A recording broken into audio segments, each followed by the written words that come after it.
Hey, everybody, welcome to the Rooftop Leadership podcast, where we talk about all of the things relevant to local leadership, to the things that you need to do as a leader to recognize that nobody else is coming and that you need to step into your own leadership, move people to the rooftop in your community, your business, your life. And that's what we really focus on here is that empowered local leadership that we need to bridge trust gaps and move people to take action that they otherwise wouldn't take.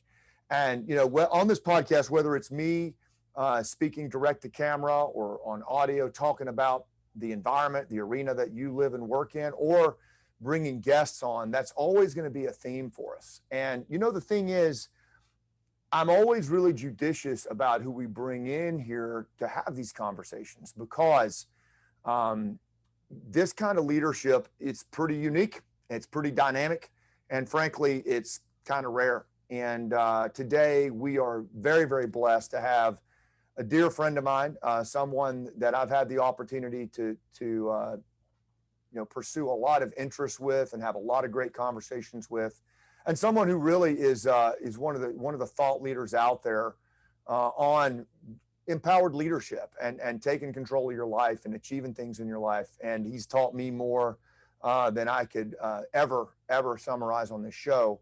And he's agreed to come on today and talk about his new book, A Man at Arms, and also a range of other things that are going on in your world as rooftop leaders. Hopefully my voice will hold on for it. We've been hard in rehearsals right now, getting ready for our play last out. But it's going to be just an amazing, amazing discussion today. So without any further ado, I want to welcome my dear friend, Stephen Pressfield. Steve, thanks for being here. Hey, Scott, thanks for having me. It's great to be with you always. And I commend and salute what you guys are doing there at Rooftop Leadership. And I'm glad to help any way I can. Oh, thanks, man. Thanks so much. I could spend half the show talking about, your accomplishments and what you've done in writing. Then you'd spend the other half getting pissed at me for doing that. I'd rather use what you've done. I'd rather take your body of work and I'd rather build on it for our viewers and our listeners today so that they can see the miles that you've run and how that really can serve the different aspects of their life, your writings. And so what I've come up with for today's title is 5 reasons that rooftop leaders work with Stephen Pressfield. And I think when we're done, it will be self-revealing and okay. What that is. But before we get into that, when I first met you, Steve, I was just coming off active duty. A mutual friend of ours, Jim Gant, had introduced us, and you were gracious enough to grant me an interview. At the time, we were working the Village Stability Program in Afghanistan, and we were looking at tribal dynamics, and you had a really good working knowledge of tribes, and so you and I did an interview. I don't know if you remember this on Afghanistan and tribalism and what Yes. to the war.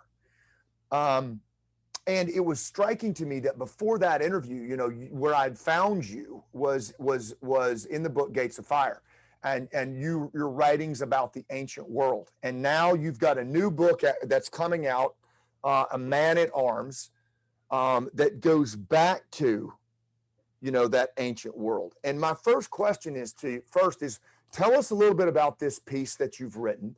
What can we expect from it, and what brought you back to writing about the ancient world again?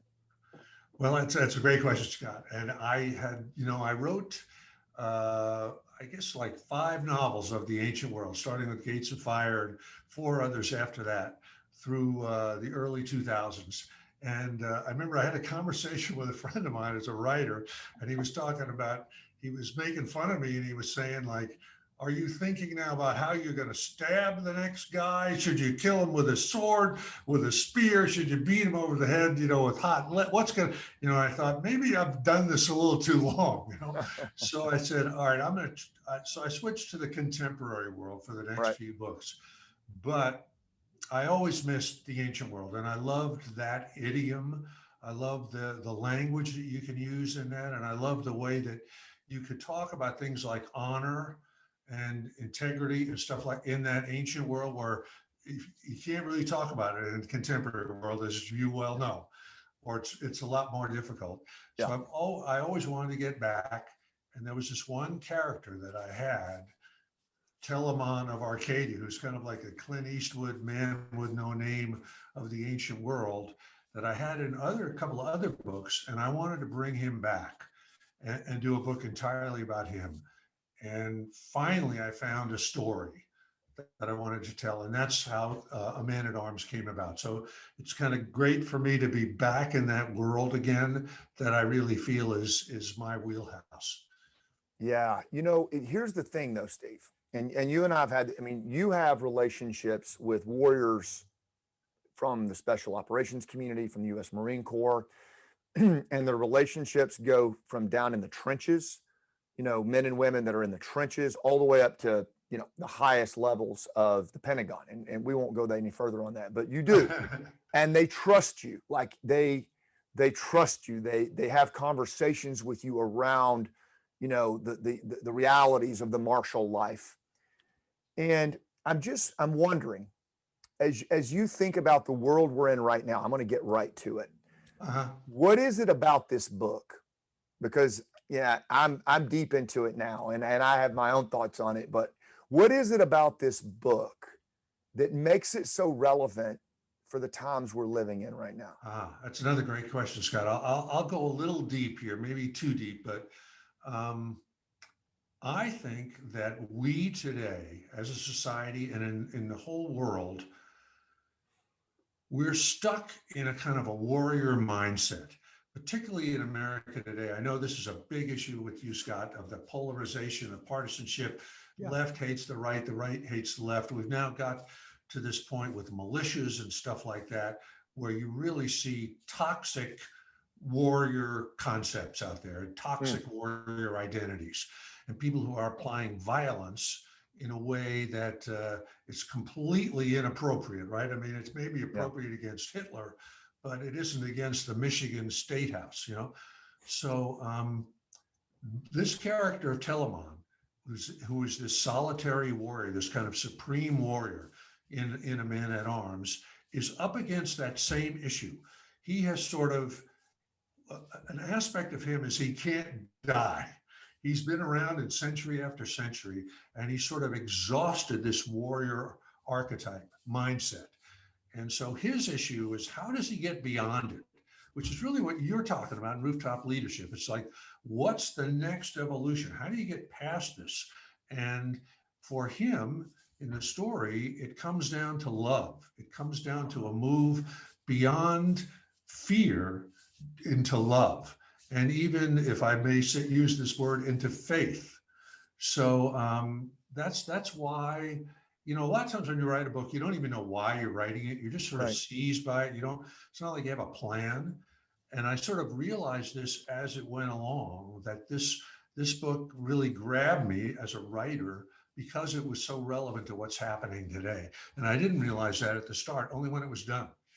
Wow, that's amazing. And did that then take on a different effect on you? Did that start to influence how you wrote, or did you just note it as you went along? I just kind of noted it as I went along, and the moments that were, every book or every movie or a play, as you know from Last Out, has big moments, right?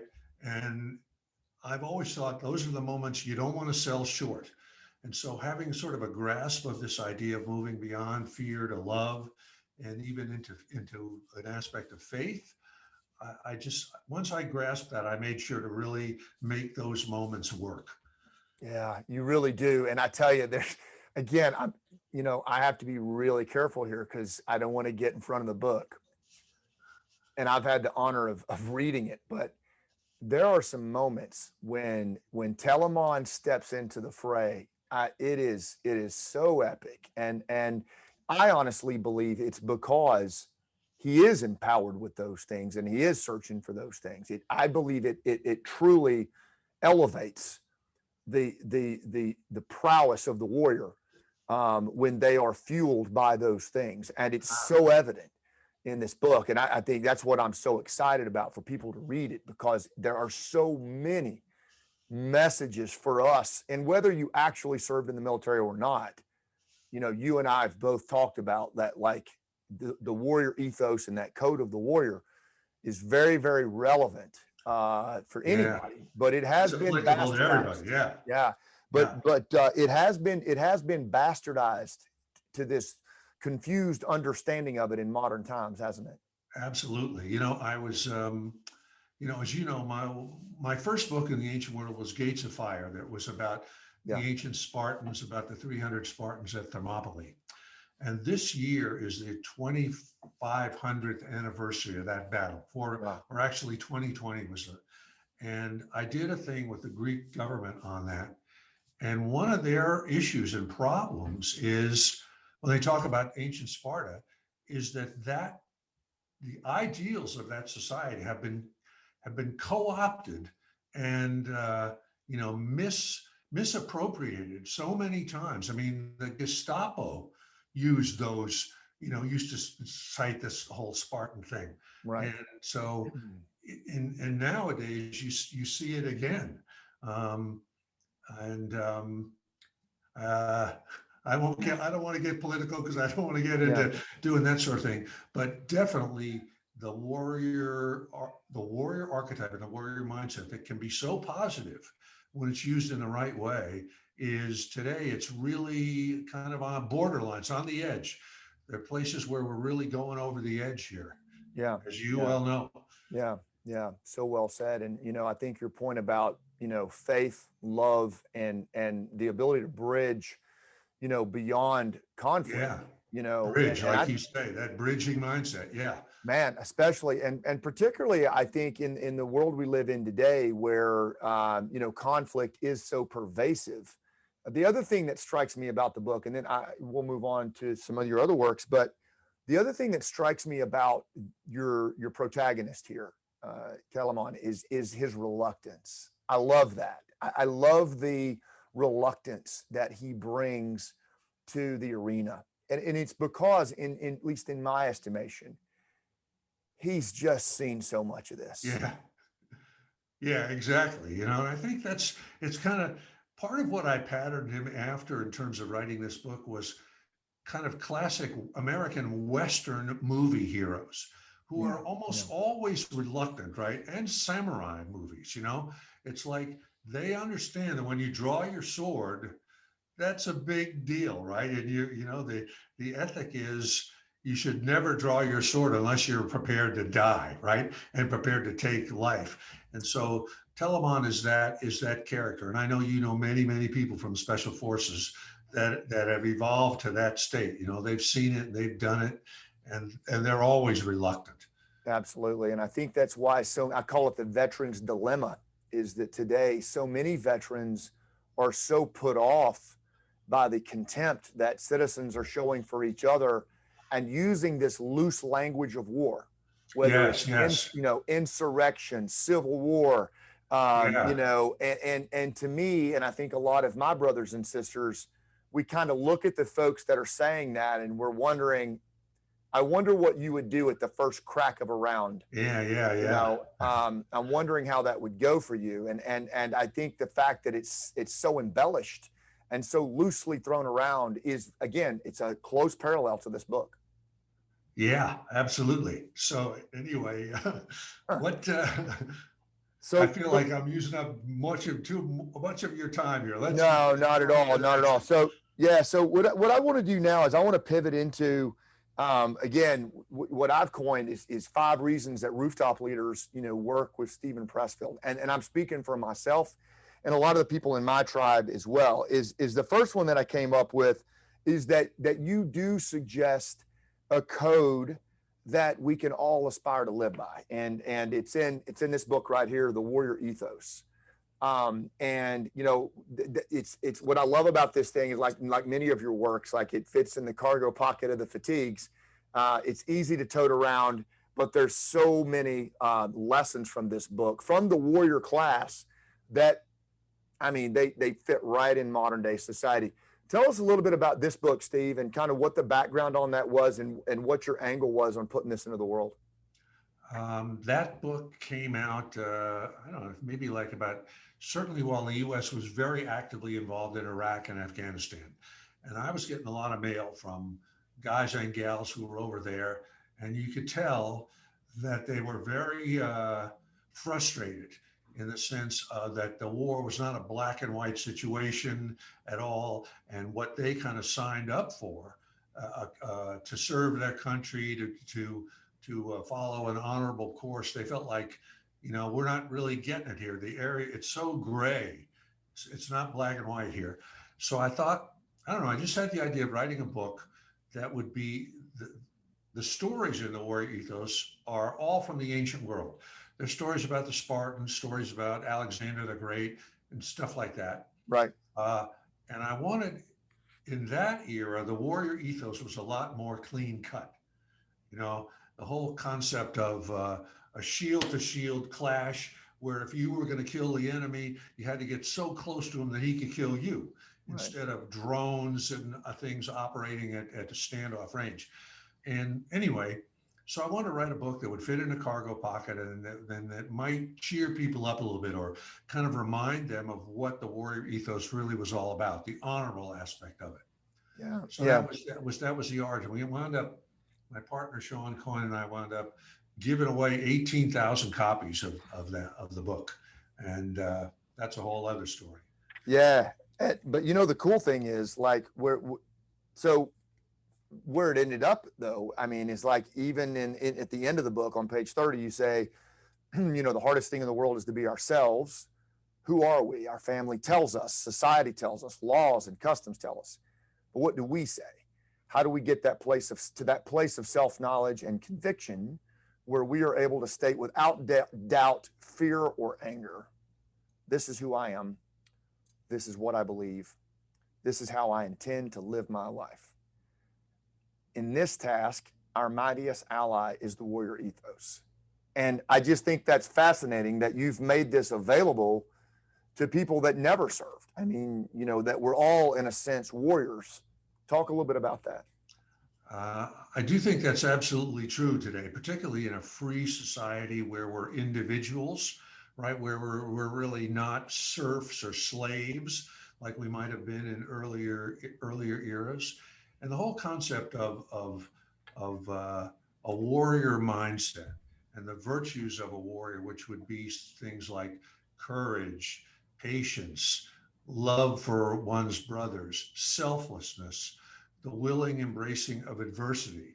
These are the virtues that are taught in boot camp and in any kind of training in any military in the world. And those virtues in the military, they're usually applied against a force out there somewhere, right? There's the bad guys over there. We're going to do this against them. But I know that the way you live your life and the way a lot of people I admire is that those virtues are used to fight the inner war, Right. to handle the challenges within the family, like what you're trying to do with Rooftop Leadership. You get up each morning, and I know that you enlist those virtues, just like you did when you were in the special forces. Absolutely. To organize your day, to do whatever outreach you're doing, whatever instruction you're doing, to do the play, to do anything like that. So you are an inner warrior. That's your inner mindset. And it's mine too as a writer. I have to kind of fight the blank page and all of the other things that an artist on his own has to fight.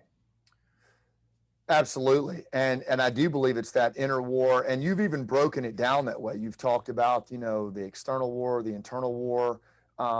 There's a wonderful portion here about women in combat and women leadership.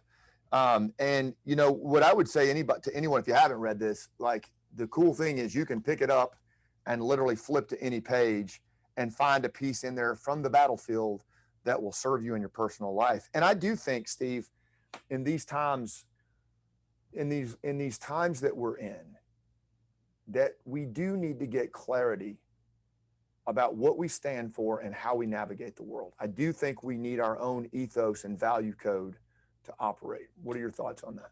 Absolutely. I mean, I think that, there was a time a few years ago where I had always kind of worked for companies. I was always like an employee of somebody, except when I was trying to write and I was just on my own. and I sort of started my own little business, and I had to make a switch. This was a great help to me as a writer. I had to make the switch. I'm sure you're making it too, from externally imposed discipline to internally imposed discipline to self-discipline, and self-reinforcement, self-validation. Giving myself a pat on the back instead of waiting for somebody else. And I think that in a free society like America, and I think this is the root of a lot of our problems today, each individual, we really have to be our own a law unto ourselves in a way, in addition to being part of the community. But we do have to kind of really come to a, answer for ourselves. Who am I? Why am I here? What are my talents? What do I love? What do I want to, how do I want to affect the world? What do I think is honorable? What do I think is dishonorable? And not letting that be imposed on us from outside by somebody else, but really evolving it out of ourselves and saying, this is what I really believe. This is who I am, And it's great for me to watch you do this, coming out of the service where you're in a kind of restricted environment, to see, it's been really interesting to me to watch you sort of find your identity here post special forces, and it's great. You really have. That iceberg behind you is a real metaphor for it. It really is. I mean, this stuff that's below the waterline is who we are, right? It's that primal self. I read a book recently talking about the distracted mind, and the subtitle is Ancient Minds in a High-Tech World. And we are still this creature that you describe in the warrior ethos. We're below the surface. That's who we are, and we've disconnected from it. I believe, Steve. I believe we've removed ourselves from understanding who we are at a primal level. And the irony in that is when you do that, you then become that shadow tribe, that shadow primal creature that mostly invests in feud and revenge. Yeah, you're absolutely right. And you're right. It is ironic because that part of the iceberg that's below the surface is really our deep sort of tribal self. And all that evolved, hundreds of thousands of years ago when we were the cavemen, right? We were going out there and the tribe was everything, right? Without the tribe, we couldn't survive. And you're right that when we're in denial of that, we don't really understand that in some crazy way, we become even more tribal. It's like that book, The Law of the Clan, The Rule of the Clan. Yep. When we're cut free, we, in a crazy world, we tend to gravitate towards people who are like us, right? If you're of a particular ethnicity, you start hanging out with those people. If you're of a particular race that's under fire, you hang out with those people. You withdraw to the clan, and that's what's happening in our society now, the tribe. And we got to break out of that. And what you're working on with bridging concept and everything is really, I think, a great answer to that. Well, I appreciate that. And we take a lot from the work that you're doing on the inner struggle. One other thing that I'll just comment on, and because you alluded to it for the modern world, and I think for anybody paying attention to this is, there are inherent responsibilities that we have in a free society, right? And de Tocqueville talked about this back in the 1800s, and he called it individualism rightly understood. So there is an autonomy and a freedom that we have. But we also have a moral obligation to rightly understand our past and our community and our sense of tribe and honor and, all those things you write about in Warrior Ethos, so that we don't fall prey to the shadow side of that. And, yes. You know what I mean? Because otherwise it could end pretty badly. Yes. And we're right up against that edge right now. Yeah. I kind of go back to ancient Athens, and I know you've heard me talk about this before, Pericles' funeral oration, where he talks about, he's kind of praising Athens and praising the citizens of Athens, and saying how they are, in his view, they're superior to other city states and the Persians and so on and so forth. And one of the things he says is that something to the effect of, like, I may say of our citizens that they are the rightful lord and owner of their own person. And I think that is what you're talking about or what de Tocqueville was talking about, Right. individualism rightly understood. And that concept of a citizen that really first evolved in Athens that was new. You know, throughout history, you could be a tribesman, you could be a serf, you could be maybe a wild barbarian, guy riding a horse out on the Right. steppe, but there never really was until the Greek democracies this idea of an individual citizen that was free to do whatever I'd like to say she, but women weren't really citizens in that day. Well, they were, but they didn't have civil rights. They couldn't vote. Um, but whatever he could be, whatever he wanted to be, but that he had a responsibility to the community at large to contribute and to contribute in a positive way and not to be a partisan and not to be a tribesman.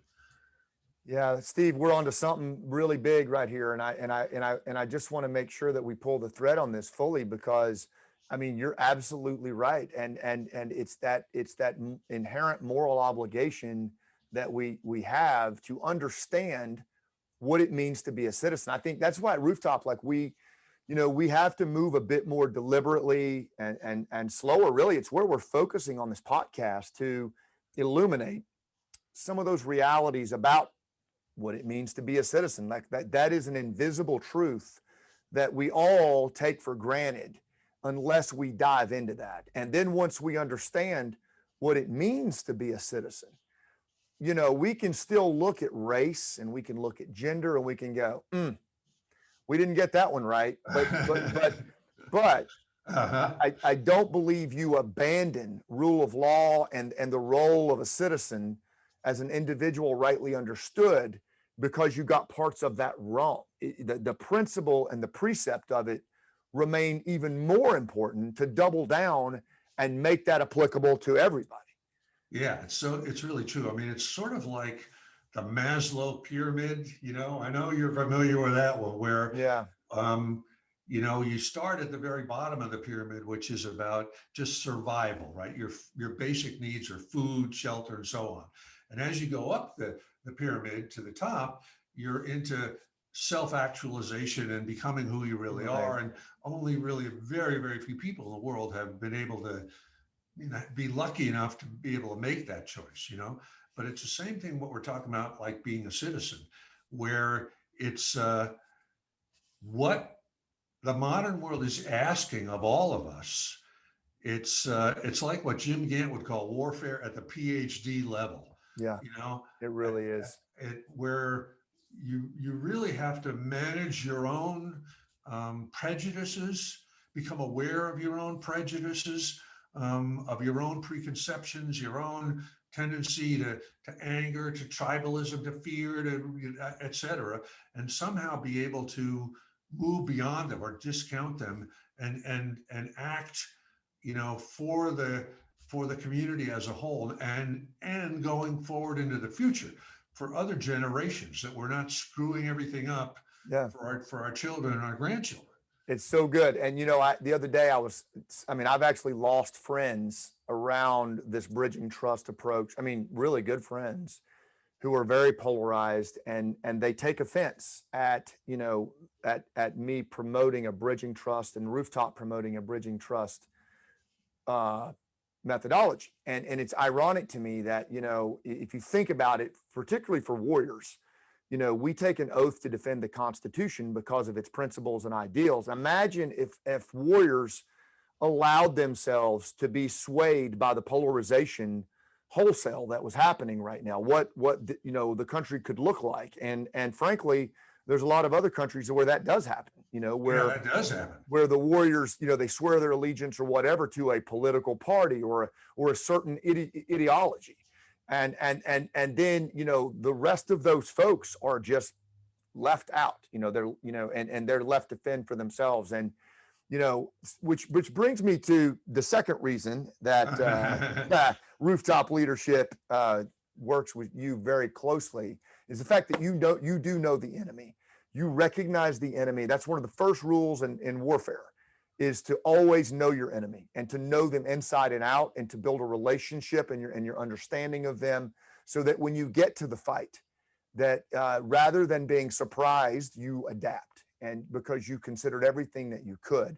And in your book, the War of Art, you talk about the, And you got a whole library there, Scott. Steve, I got it all. And like, I'm being super authentic when I tell you that I carry these in my backpack that I travel around in. They're beat up, they're scuffed up, there's tabs in them, but I use them, and my team and my tribe uses them. And what I love about the War of Art more than anything else is, yes, it is about winning your inner creative battles, right? And playing at that higher level that you're talking about, or at least approaching it. But it's the enemy that you name, Steve. It is the enemy that meets us on the field in that inner struggle that you call resistance. And I know I've asked you to talk about it lots of times, but it never gets old. Tell us about resistance and why the hell we should care about it in modern times. This for me was the sort of breakthrough, the mental breakthrough in my career as a writer that enabled me to actually become a writer. And the breakthrough was identifying this negative force in my head that I have discovered since then from a million emails is universal and is in everybody's head, of self-sabotage. That anytime we try to move from a lower level to a higher level, ethically, morally, or in terms of being a writer, anytime you have an idea for a book and you want to plunge in on it, this devil, this negative force is going to rear its ugly head and try to stop you via make you procrastinate, make you be arrogant, self-doubt, fear, all of those things are going to come in. And that's, again, when we get back to the idea of a citizen and of being an autonomous individual that's capable of making his or her mind up about things, we have to be aware of that enemy within, that we all have it. Nobody tells us about it. They don't teach you about this in school, but it's there. And if you've ever bought a treadmill and brought it home and it finds itself rusting in the attic, or you've joined a gym, or you try to go on a diet and you wind up gaining weight, what's stopping you is that negative force in your head of procrastination, self-sabotage, et cetera, et cetera. So that's what resistance with a capital R is to me. And it's something we all need to be aware of. It is the enemy within. Right. And I want to bring that home to the times that we're living in right now. I've been talking a lot about on this podcast and in other mediums, Steve, this thing I call the churn, Yeah. and the way I've framed it. I first started using that term in Afghanistan when we were working in these tribal villages, and there just seemed to be like this churn, this social tension that existed between clans and tribes and qualms and of course the United States coalition. And everywhere you turned, it was just like this foamy churn of social tension, and it made it very difficult to connect and to move forward as a collective.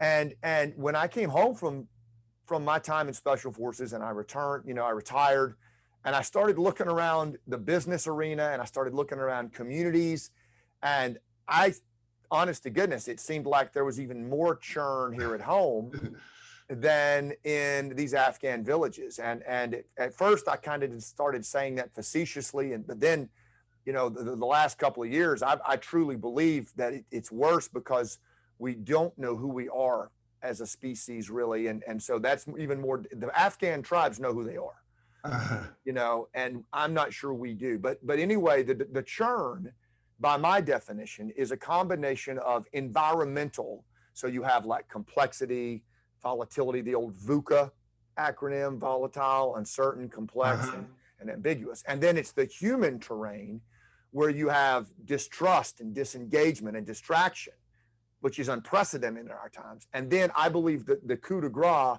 is resistance, which is the internal struggle that's always there. But I think it gets accelerated and elevated in the modern world we're living in right now, because everyone's emotional temperatures are so high, the stakes are so high, it's zero defect, it's a rat race. It seems to me that resistance amps up in that environment. And I'm interested in what you think about that. I think that's absolutely true, Scott. But I would say give you another place where I think it comes from, is the hyper individualism that we're at now. I mean, I remember in my dad's day, and my dad's dream for me as I was a kid growing up was he wanted me to become an engineer and get a job at Ford or Chrysler or General Electric or something like that, and stay in that environment my whole life and retire. And of course, the world completely changed, and there is no such thing anymore.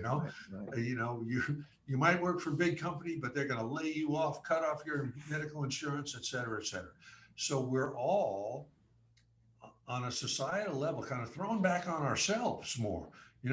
We've got to scratch and claw and get it some kind of a gig going. The whole gig economy, right, is just individuals. Yeah. And because of that, that makes resistance become really, really high, because now when we're an isolated individual, we're forced with answering the question, who am I? Do I want to be a barista? Do I want to be a waitress at Hooters? Is that my and when, because it's so hard to find out who we are and to face it, people displace that energy into other things. I think this is why people pick up guns and are walking around with AK-47s. I mean, that's like, total insanity right on the absolute surface. Yeah. Yeah. That we would go from a civil society, that has rule of law, punitive justice, individualism, and actually go backward to what it took us hundreds of years to socially evolve to, that alone. And I think the only thing that strikes me as more amazing, Steve, is that we have this thing I'm starting to call divisionism, and it's a form of leadership. And it's where leaders with titles actually practice in-group, out-group divisionism in order to advance a very limited agenda. And it is astounding to me that they, in good conscience, can do that, knowing that the result is people in a trance-like primal state walking around with carbines and body armor, at our public places and basically daring each other to pull the trigger. And that is a very predictable outcome. Yeah. It's really amazing to me that it hasn't happened yet, Yeah. I mean, It's a matter of time. It's a matter of time. You can't. And so this is another thing that you talked about in your warrior archetype video, and for those of you that are not subscribed to Steve's Writing Wednesdays and his video series that he does, you really need to check those out because they're super digestible. You can, whether you are writing or not, you're going to get, because life is narrative and narrative is life, you're going to get insights and perspective on how to navigate human terrain. And I'll give you an example.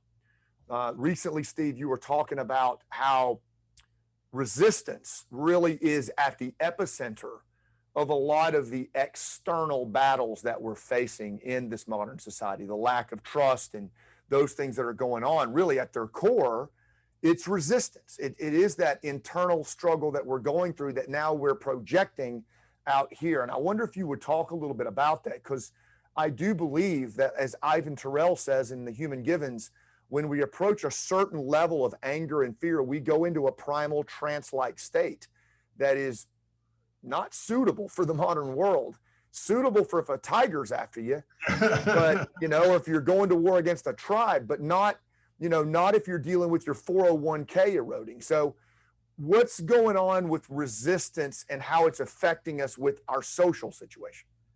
I mean, are you familiar with Eric Hoffer's books, Scott? These for your listeners who aren't aware of them. Eric Hoffer was actually a longshoreman. This was back like in the 50s and the early 60s, who worked in San Francisco. He was an immigrant from Germany, I believe, and he lived in a little Spartan room in San Francisco. And he wrote these wonderful books. The True Believer is one. The Passionate State of Mind is another. And they were all about kind of the origins of totalitarianism, the origins of fascism and Nazism and so forth.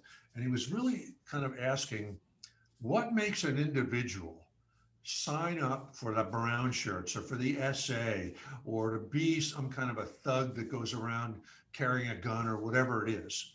And he sort of brought it down to any time when there's tremendous change in society and people are kind of kicked out of their regular comfortable roles that they have, like they might have been a farmer, they might have been a mechanic, they might have worked in a factory, they might have had a job, white collar job, and suddenly that gets kicked out from under you by globalism, by whatever it is.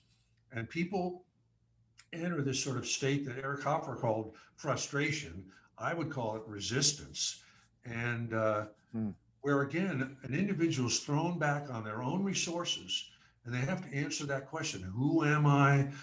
How am I going to make a living? What is right? What is wrong? How am I going to take care of my family? And in that state, like you say, it becomes like a primal state. People are really ready to sign up for some mass movement. And like fascism, National Socialism, Hitler knew how to manipulate this stuff. Mussolini, these guys knew absolutely how to manipulate that kind of thing. And people would fall into these mass movements in a kind of almost an orgiastic state. If you watch some of those films of Germany in the late 30s, when Hitler would drive through the streets in his open top car and young women, kids, housewives were just cheering. They were, ecstatic at this thing. And it's a sort of a loss of soul, and it is that. It really is. It's mob psychology. Yeah. And I think that today where things are changing so swiftly and the old moorings that we used to be able to cling to have been kicked away, a lot of people are in that state. And this comes back to our schools and our kind of system of mentorship too. Yeah. Nobody's prepared us for that. I was never prepared for it. You were never prepared for it. Maybe in the special forces, and we don't have the tools. Right. And we're trying to do some of that now. Right. What you're doing on Rooftop Leadership is give people ways of looking at the world so they don't fall into this kind of primal state where you're just you're easy prey for any demagogue that comes along.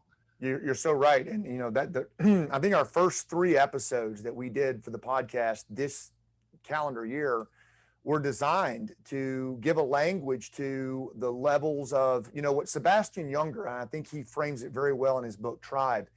He says, so many Americans are willing to die for their country, but they have no idea how they're supposed to live for it.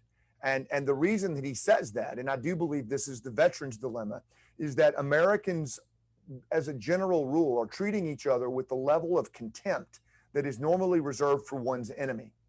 Yeah. And he says that, and contempt is one of 4 behaviors that's predictable in divorce, and if you think about that, Steve, through that lens, if you just look at how, just on social media, like on Facebook, the benign unfriending of someone that you've known for years over a mask, whichever way you go on that, or over a president, if you think about the erosion of social capital that is happening in the millions that is fueled by contempt, I do believe that is resistance running amok. It is the inner struggle that is taken over. Yeah. I mean, it sort of comes back to that Pericles idea of what a citizen is, the rightful lord and owner of his own person. When you sort of lose that, or you've never had that, then you're like a free floating atom that, forces of electromagnetism can just suck you in and you don't have any defense against it. It's really like Jonestown, and these cults where people will drink the Kool-Aid and kill themselves, Right. Yeah. Which now takes me to number 4. Because that's what amateurs do. That's what I believe, giving your power away to any politician in this day and age, giving your own agency away is what that's an amateur's game. A pro doesn't do that. And it just so happens that you've got a book on that one, Turning Pro, where really, to me, it feels like you really built on the war of Uh-huh. art. You took that to the next level, because you talk about turning pro in the war of art, but then you go deep here, which really helped me a ton as I was coming home from war, was to understand where amateurism lived with me and where being a pro lived with me. And you gave me a language for that, and I think so many others. So could you talk a little bit about what it means to be a pro versus an amateur in the times that we live in now? Again, this is sort of an inner warrior concept, an inner mental toughness type of concept. And when I say, well, first let me say, as a writer, my own struggles as a writer to try to, get a hold of whatever I was trying to do were really helped when I sort of said to myself, I've been working all these years like an amateur. That's my problem. And, when I hit adversity, I fold. You know, if I I'm starting on a day, I sort of ask myself, well, what's my mood? Do I really feel like doing that? That's a total amateur concept, right? Right. And so I thought, if I could just mentally turn pro, just make that switch in my mind, it didn't matter whether I was actually getting paid. Just the concept of thinking of myself as a professional is sort of like thinking of yourself as a citizen, or like the Tocqueville's thing or Pericles' thing of the rightful lord and owner of his own person. When you think of yourself as a professional, I think of like a model, like somebody like Michael Jordan. And on a day, if Michael Jordan didn't feel good, if he was under the weather, is he going to go practice? You're damn right he's going to go practice, right? He's going to, if he's hurt, he's going to play hurt. He's playing the long game. He's not just looking for the immediate hit or the immediate sugar gratification. He wants to win 6 championships and more than that if he can, right?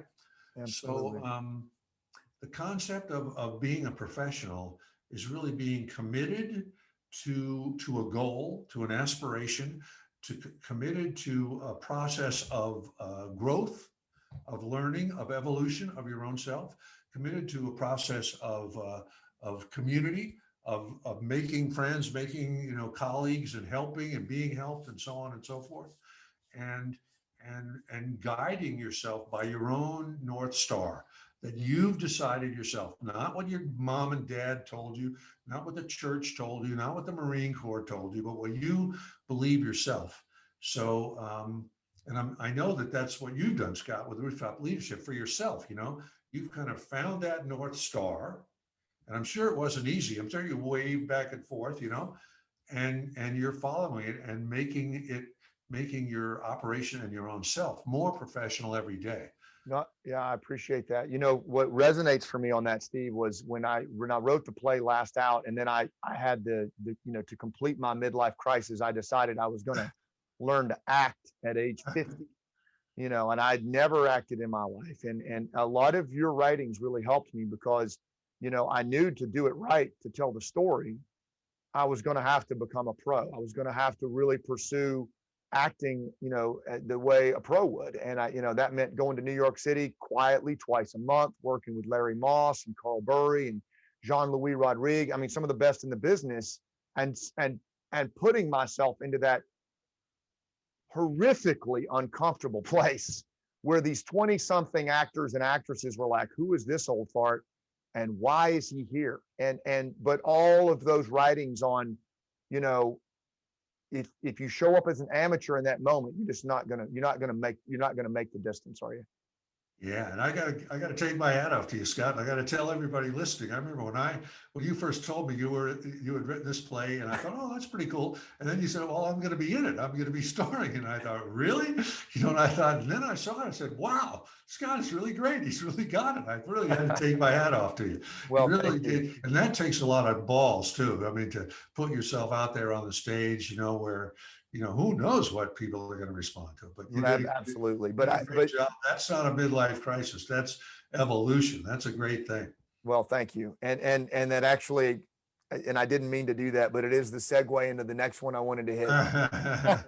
The artist journey. And this is number 4. I may have got my count wrong, but this is number 4, which is the reason that I work with you, Steve, and the reason so many rooftop leaders dive deep on your stuff. And for anybody watching this, is, we all go through a hero's journey in our life. That's that narrative structure where the hero hears a call, the hero reluctantly answers the call, goes on a journey into the belly of the whale, faces enemies inside, outside, both, and meets a guide likely along the way, and then comes home from that journey, having learned something about the world or herself. And then she shares those lessons, those gifts for the people, as you say, Steve, with the folks on the home shore. And that's Joseph Campbell's hero's journey. And there's different versions of it, but in a nutshell, I mean, that's what it is. And it is story structure, but it's also life structure. That was exactly how my life had gone in the military, coming home with lessons and pain and struggles and scars and all those things, and then finding a way to share them. But it was, at the age of about 42, when I was standing in a closet holding a 45 caliber pistol going, is this it? Is this really my life? Like, is that all there is? And thank goodness I found that it wasn't. There was another journey waiting for me. And it was a journey that, as you say, is in the wake of the hero's journey. It's the artist's journey. And I'd love for you to talk about that for a little bit, because it all comes back to what we were talking about with meaning and purpose and self-actualization. And I'm so excited about this book for people that I'd love to dive into it for a few minutes if you can. Okay. Have we talked about Richard Rohr at all? R-O-H-R. Have you heard of him? I don't think so. Oh, this is really interesting, Scott. Richard Rohr I think he's a Franciscan monk, priest. And he, what was his book? I'm blanking on the name of it. He's written a bunch of books, but his sort of concept is that life is divided into two parts. And in the first part, we're trying to, the analogy he used is a container, like your cup there. We're trying to build a container. Like the first part of our life, we're trying to find, let's say we want to get married, we have children, we find a career, we become a lawyer, a doctor, or whatever, right? And we kind of establish an identity. We've got a Buick out in the garage. We climb mountains on the week, whatever. And he says at a certain point, we move into the second phase of life. We sort of built the container, and then the second phase of life, we ask ourselves, well, what goes in this container? What is this for? And in another way of looking at it is the first half of life is about the ego, is about creating kind of, a self, an ego, an identity. And then the next half is, well, what am I going to use this identity for? Or who am I really? And so I kind of divided my own life, looking back on it, like my hero's journey was when I was trying to figure out, am I a writer? Can I actually do this? And I bounced back and forth from a million jobs and a million ways of writing. And then at some point, I did hit that middle point, and I said, you know what? I am a writer. God damn it, I am a writer. And now my question is, what do I do with that? And so in the second half of life, it becomes no longer the hero's journey, but the artist's journey. And in a way, life gets really boring at that point, at least on the outside. I said that when I was in my quote unquote hero's journey, I had a Chevy van that I drove. I went back and forth across the country 13 times. Yeah. I put 300 and something thousand miles on it. Since I've hit my artist journey, I don't even drive to the grocery store, but that's because the adventure's up here. Now It's all about producing the works, or from a writer's point of view, producing the works that you were born to produce, or in your case, doing, rooftop leadership and doing the community outreach and whatever this will evolve to be. So that's the difference.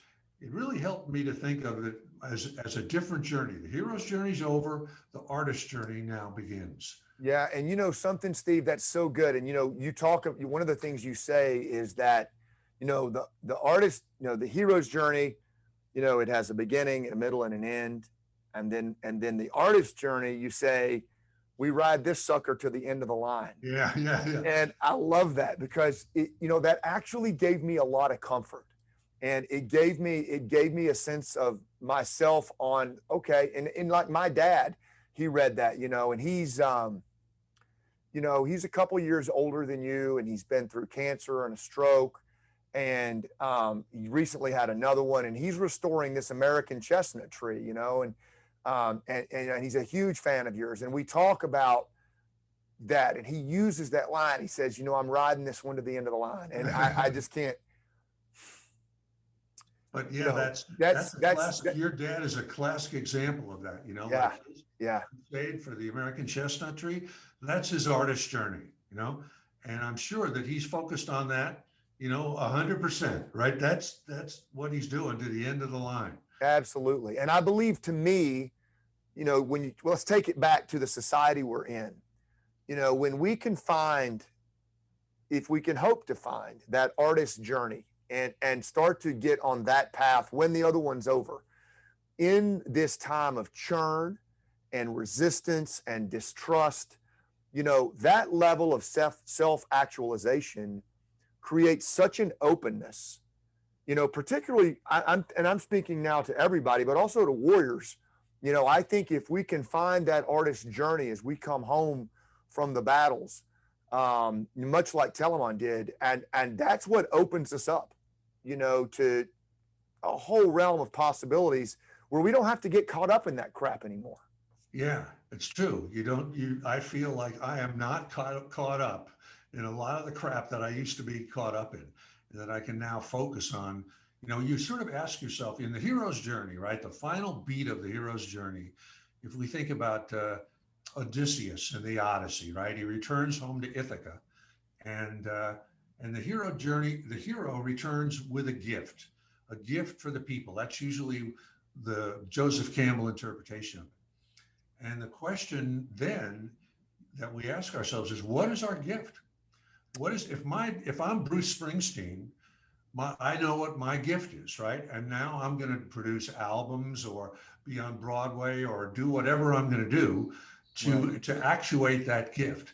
And you're operating under your gift right now, Scott. I mean, that's obvious. And, the other thing is that what we're talking about here are very mature evolutions, and America is a very young country. Right. And we're really an adolescent country think of how long Russia's been around. Yeah. So China, Yeah. India, think about that, Yeah. Yeah. So you and I here, we're sort of asking ourselves and our fellow citizens to be operating at a level of maturity that's really pretty high. And when you're asking young people to do that, or people who've never been exposed to these ideas, that's a heavy lift, It is. And which brings me to number 5. And it's not a book. It's the fact that you are, as we say in Rooftop, you're generous with your scars. One of the things that in all of your books that you write about life, you're always willing to talk about the moments in your life when it didn't go right, the moments in your life when it was dark and you didn't know how it was going to end up. And I believe, that's one of our precepts and one of our ethos at Rooftop Leadership is that rooftop leaders are generous with their scars. We repurpose our struggles in the service of others. All of us have scars. Like, that's just the human condition. Struggle is a biological necessity, as Daniel Cole says. And so, to me, the leaders who really get us through these low trust times are the ones who are relatable. The ones who, that's a step beyond vulnerability to me, is if you're relatable, that means I can step into your narrative bubble and process my own life. And you do that. And so I just wonder if we could close on that, because, we've got people watching this who are going through it. They're struggling. 2020 has kicked them in the teeth, and they're trying to find their way, and they're just trying to get to the next day, the next thing. And you've run those miles. So I wonder if you could talk a little bit about what that's meant to you and what someone might take from that in their dark moment right now. Well, that's a tough one, Scott, but it's, life, that the hero's journey that we're on until we hit that moment when is about I always say it's conducted in a benighted state. We don't know what the heck we're doing when we're in that. That's kind of the definition of the hero's journey, is that we're lost, right? We're groping. We don't even, for me, I didn't even know I was on a hero's. It never even crossed my mind. I never had the phrase. If I had known it, I might have changed my attitude. I was just lost, and but the good news, I think, is that, if I look back, and I'm old enough now that I can look back, what seemed to be chaos actually had a pretty good through line to it. And somebody asked me the other day, if you could go back and change something, or if knowing what you know now, would you have shortcutted, and avoided certain things? And I had to think about it. I thought, no, every step was necessary.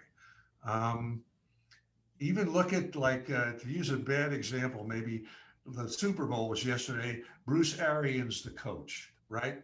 He finally won. I guess he won as a coordinator or something before, but after an incredible odyssey of his life, he finally got there, and I'm sure that when he looked back, he would say, I learned things along the way. I didn't even know I was learning them. Yeah. That came into play in this thing. So it's all grist for the mill, and courage, and keep one foot in front of the other. That's so good. Well, Steve, we're at the hour, and as predicted, I'm wishing we had more time. But I do want to be respectful of your time and the folks watching. I'd like to just end it here. What did, when you think about the world today, when you think about what's happening around us, what did we not talk about today? What did we not mention that's been on your heart lately that maybe we could be thinking about as we go into the next few days? I mean, we got pretty deep here talking about the concept of people being drawn into fascism and things like that. It's someday somebody's going to write the story of the internet and of Facebook and of social media and of how that, and algorithms, and how that has screwed us up something awful. Yeah. I wish I knew. I wish, there's that wonderful documentary called The Social Dilemma that's about that. But that seems to be a huge part. I mean, we're on social media right now doing this. Yeah. But it's certainly the way people can go down rabbit holes, and it's so easy to do. It all sort of comes back to me again, I think, of being a citizen and the rightful lord and owner of our own person. Yeah. Be aware of those forces, including the ones in our own head, that will lead us astray, and trying to maintain our sanity and our view of the world in a rational way as much as we can.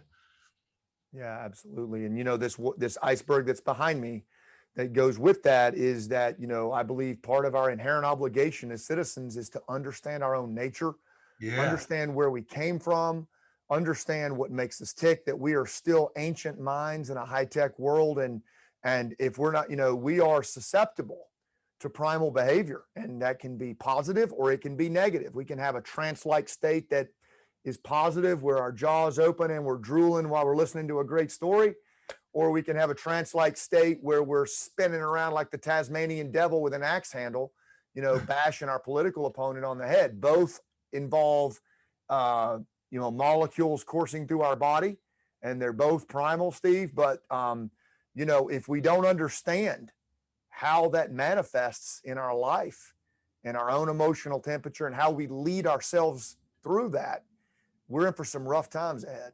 Yeah, I think you hit the nail on the head there, Scott. It's what we're lacking today in America is an awareness of the stuff beneath that iceberg behind you, and what really that is all about. I mean, you and I, even though we've kind of studied it, we only know a very little bit about it. Yeah. There's a lot more, and to be able and to recognize that those unseen forces are driving us.